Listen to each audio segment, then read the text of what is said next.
Hi, everyone. Teresa Ward with Fiery Feather here. And if your days have felt more chaotic, reactive, and unorganized lately, I'd like to recommend the Eisenhower Matrix as a way to help organize and prioritize your daily activities. The Eisenhower Matrix is a 2 by 2 grid, which I love, that helps categorize tasks into different quadrants based on how important they are, the degree to which it impacts meaningful areas of your life, like relationships or growth and profit at work, versus urgency, which is simply how time sensitive it is. Now, we often conflate those two. So I'd like to walk you through a visual with the Eisenhower Matrix that can help. And we'll categorize things in examples of important versus urgent. So if you're drawing this on a piece of paper, your y-axis or your vertical axis is going to be the degree of importance. Your x-axis is going to be the degree of urgency. And even though for the sake of this visual, we've got things categorized as urgent versus not urgent, important versus not important, oftentimes, again, these are more of a spectrum. They aren't necessarily binary. So if we think about things that are important and urgent, these are typically the things that are related to your role or your identity. That might be your role at work. That might be your role or identity at home. These are things that are urgent. They must be done today or very soon, and they're relevant to what you consider success in your personal life. So if you're a mom, it might be helping your child to tie their shoe so that they can go outside, or helping them clean up a cut after they've fallen. If you're, hosting, right? If host is an important part of your identity, then ensuring the grill is working before you host a barbecue might be both important and urgent. At work, this could be something like prepping the client presentation when you are in the lead sales role.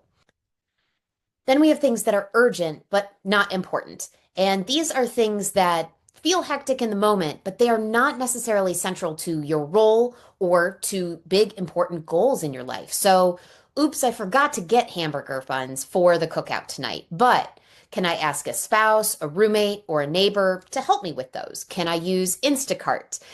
So these are the things that we want to delegate or outsource. At work, it might be, oh, the client's coming in and I forgot to print badges out. Is that the best use of your time, or is there some way you can delegate or ask for help? These are the things that we crowdsource. In a lot of cases lately, these are the things that we use ChatGPT and AI to help us out with. So we've got also things that are neither important nor urgent. Okay, so these are the things that are tempting to be distracted with in the moment, but we really want to either delay these or just completely delete them from our to-do list. This might be distractions like checking social media or watching a video on YouTube. They are not inherently bad, wrong, or negative. They are just the things that can pull our attention away from what is meaningful and what is time sensitive. Okay, and now let's think about the last category, which I think is the trickiest. And these are things that are important, but not necessarily urgent. And this is the most tempting place for us to procrastinate. For example, you might want to get in shape, but the marathon will always be there next year, right?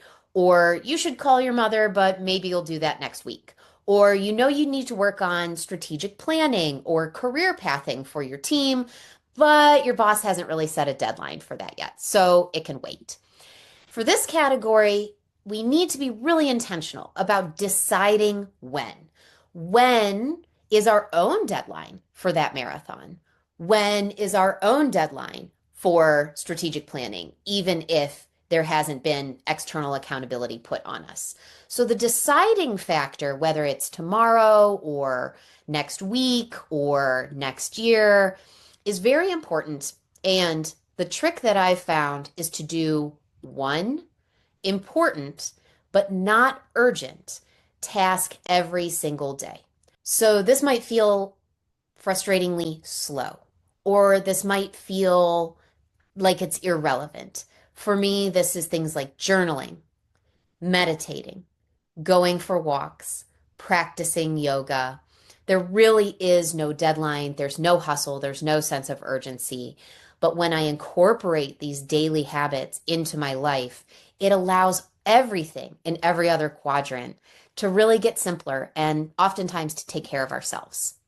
Now, let's take this one step further because as soon as you have your tasks sorted, categorized, and named in these four quadrants, life will throw you a curveball, right? You'll get an emergency request from your boss. A family member ends up in the hospital. The Wi-Fi is out on the plane that you were planning on, working on that client presentation. You run into your childhood best friend on the street. These curveballs, again, not necessarily good or bad, but they have a tendency to change everything. So we have to hold these categories very loosely, knowing that in an hour, a day, a week, a month, everything will constantly be shuffling around. So we can't get overly attached to where things are. We need the ability to adapt and to be agile and kind of float around. So that's a challenging skill and it's something to work on. Our energy, our personal energy also causes things to shuffle. So the meeting felt urgent, but you didn't sleep well last night. So perhaps it makes more sense to delay it a little bit. Or you're running meaningless errands, taking care of things in the not important but urgent category, and suddenly you hear a podcast and you get really inspired to work on something deep and soulful and meaningful. And so these kinds of intrinsic shifts will cause shifts on your matrix. I would recommend trying to embrace that and not fighting that as much as possible. Hint, rest is often, if not always, urgent and important.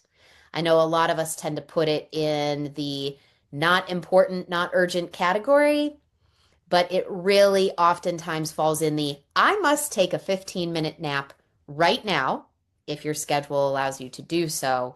And again, that's one of those things that will help sift all of your other tasks into these other categories easily. The other thing to remember with the Eisenhower Matrix is that we rarely operate in a vacuum, right? I was holed away in a cabin for 3 days recently, just working on a bunch of projects.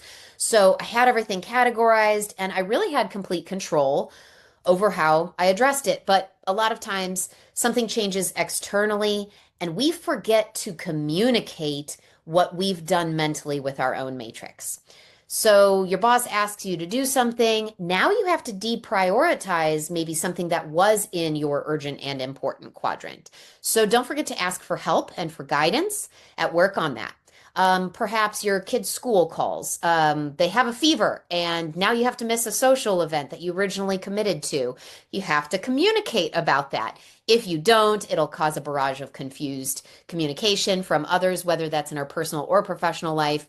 And that's just more for you to deal with instead of less. And we are going for simplification here in our lives with the Eisenhower Matrix.